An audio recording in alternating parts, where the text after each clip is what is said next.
This is Dr. Cameron Kyle Seidel, ER and critical care doctor from New York City.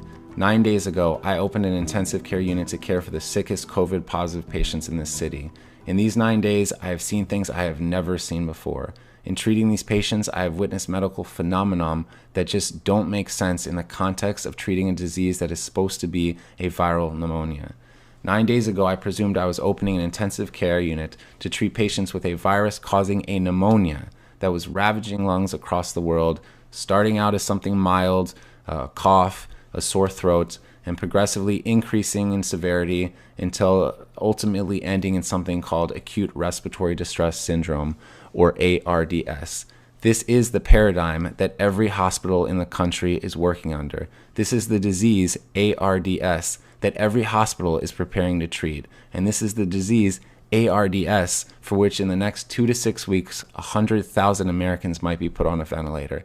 And yet, everything I've seen in the last 9 days, all the things that just don't make sense, the patients I'm seeing in front of me, the lungs I'm trying to improve, have led me to believe that COVID-19 is not this disease, and that we are operating under a medical paradigm that is untrue. In short, I believe we are treating the wrong disease, and I fear that this misguided treatment will lead to a tremendous amount of harm to a great number of people in a very short time. As New York City appears to be about 10 days ahead of the country, I feel compelled to get this information out. COVID-19 lung disease, as far as I can see, is not a pneumonia and should not be treated as one. Rather, it appears as some kind of viral-induced disease, most resembling high-altitude sickness. It is as if tens of thousands of my fellow New Yorkers are on a plane at 30,000 feet and the cabin pressure is slowly being let out. These patients are slowly being starved of oxygen. I have seen patients dependent on oxygen take off their oxygen and quickly progress through a state of anxiety and emotional distress and eventually get blue in the face. And while they look like patients absolutely on the brink of death, they do not look like patients dying of pneumonia. I have never been a mountain climber, and I do not know the conditions at base camp below the highest peaks in the world. But I suspect that the patients I'm seeing in front of me look most like as if a person was dropped off on the top of Mount Everest without time to acclimate. I don't know the final answer of this disease, but I'm quite sure that a ventilator is not it. That is not to say that we don't need ventilators. We absolutely need them. They are the only way at this time that we're able to give a little more oxygen to patients who need it. But when we treat people with ARDS, we typically use ventilators to treat what's called respiratory failure. That is, we use the ventilator to do the work that the patient's muscles can no longer do because they're too tired to do it. These patients' muscles work fine.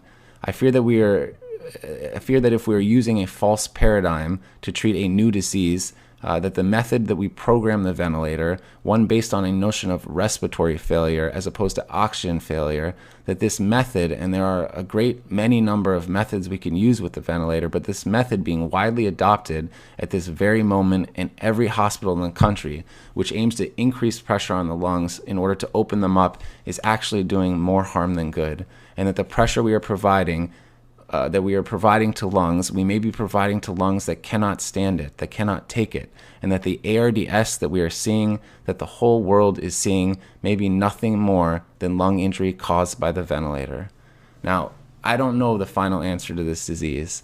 I do sense that we will have to use ventilators. We will have to use a great many number of ventilators, and we need a great many number of ventilators, but I sense that we can use them in a much safer way. In a much safer method. That safer method challenges long-held dogmatic beliefs within the medical community and among lung specialists, which will not be easy to overcome. But I really believe that they must be overcome. There are hundreds of thousands of lungs in this country at risk, and the time to overcome them is now. I'm confident that if those of us that work bedside with these patients, those of us who are witnessing the things that we have never seen before, despite the many years we have worked and the thousands of patients and diseases we have seen, if we can effectively communicate this to all those that are so important but who are not bedside, the researchers, the administrators, those who procure our resources and make our protocols, the politicians, our own government, If we are able to convince them that this is a disease that is different than anything we have ever seen, I am confident that an answer can be found, that effective treatment can be discovered, and that a plan to disseminate that treatment can be rapidly deployed, and that tens of thousands and probably hundreds of thousands of lives and lungs will be protected. The time for this is now. We are staring into a future in which a great many of our fellow Americans are going to suffer. We are all involved in this future. So I urge you, for those of us, if you are out there, for those who work bedside, I urge you to speak up. We can change this. I thank you all for listening. Please spread the message and stay safe. In light of this important message of this doctor, who I want to add has nothing to gain at all by giving you this, unlike the plethora of people on the news like Bill Gates who have a lot to gain by you taking his advice, this man has nothing to gain and everything to lose. But I'd like to make a few comments, and please take my comments with a grain of salt. Don't believe anything I say, do your own research. But I'd like to point out here that in my video on 60 gigahertz FIVEG, I roughly explained how the uptake of oxygen to hemoglobin can be potentially interfered with electromagnetically. Since releasing that video, I have had further confirmation by a molecular scientist specializing in oxygen. I'll show that later. But I showed how it's well known that 60 gigahertz FIVEG is absorbed by oxygen.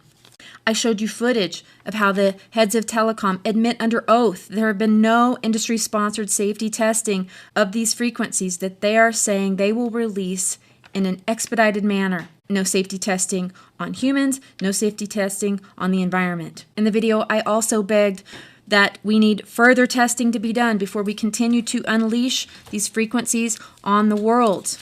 That video was subsequently removed by YouTube. Now this doctor admits this, whatever this is that he's seeing coming into his ICU is unlike anything he has ever seen before. He says he has witnessed medical phenomena that don't make sense in the context of treating a disease that's supposed to be a viral pneumonia. The thing that they're telling you all over the media that this is without a doubt. He describes that the paradigm that they are told that they would be treating is ARDS, acute respiratory distress syndrome. And quote, yet everything I've seen in the last 9 days, all of the things that just don't make sense, the patients I'm seeing in front of me, the lungs I'm trying to improve have led me to believe that this COVID-19 is not this disease. He's saying it's not behaving as a viral pneumonia. He says, and that we are operating under a medical paradigm that is untrue. And he adds that he fears that this misguided treatment will lead to a tremendous amount of harm to a great number of people in a very short period of time. Are you listening? He's calling this oxygen failure. And he's admitting that whatever this is can be exacerbated by the use of ventilators itself. You heard him say it, not me, that as far as he can see it, it is not acting as a pneumonia and it should not be treated as one. Again, a head doctor in ICU in New York City is saying this, not me. I have no medical advice on this topic. I'm simply asking, can we confirm if 60 gigahertz frequency has actually been unleashed in New York City? Are there any whistleblowers out there who install small cell towers who have seen the frequencies listed on the side come to me and let me know where they've installed this stuff so we can start to gather this kind of information? Can we start to consider that just perhaps, just maybe, this thing is not what we are being told? Thanks for listening. God bless you. I love you. And I hope to talk to you again very soon.